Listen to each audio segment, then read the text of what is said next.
Hi, welcome. Let's start from the beginning. To launch pysimCoder, you can go under Files, Develop, pysimCoder, and run this shell script. You can right-click, Run as a program, or in this location, you can open a new terminal window and run that script.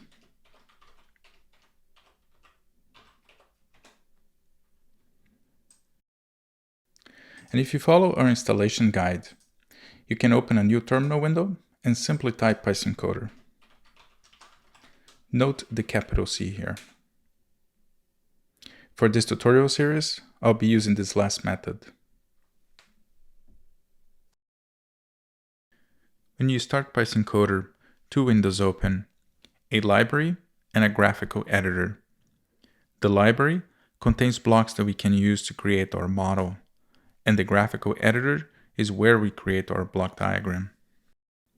In the library, we can navigate each family of blocks by the use of the Side tab. At the top, we have a toolbar. If we exit pysimCoder.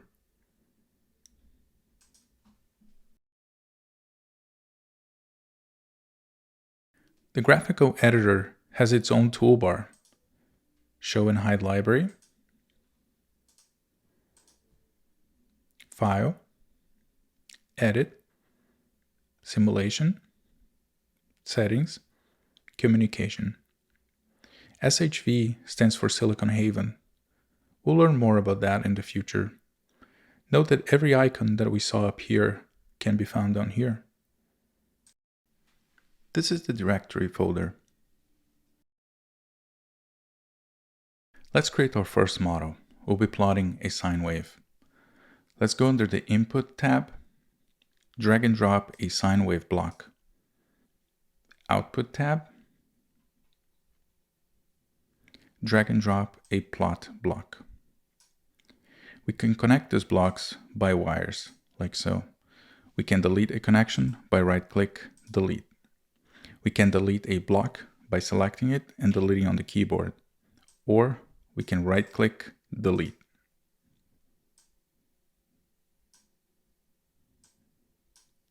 When we right-click a block, we get several options. Let's look at the first two. Block IO defines the input and the output of that particular block. In this case, I cannot change and I only have one output. Block parameters defines the parameters of that block. Note that we can double-click a block and get the parameters. Some blocks won't have that option, for example, this plot block. To run a simulation, we can click the play button or go under Simulation, Simulate. When the simulation is complete, we get a message down here. To view the results, we can double-click on the plot.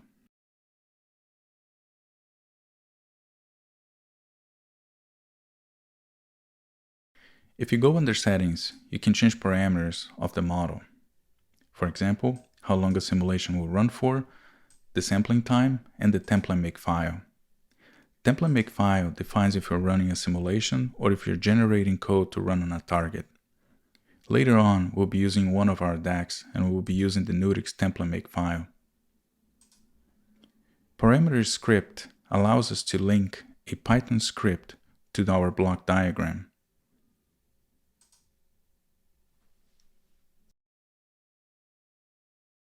Before you save the model, you have to make sure the directory is correct.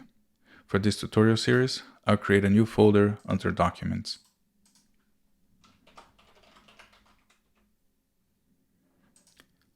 And to change the directory location, we can simply point to it here. The broom clears the directory list.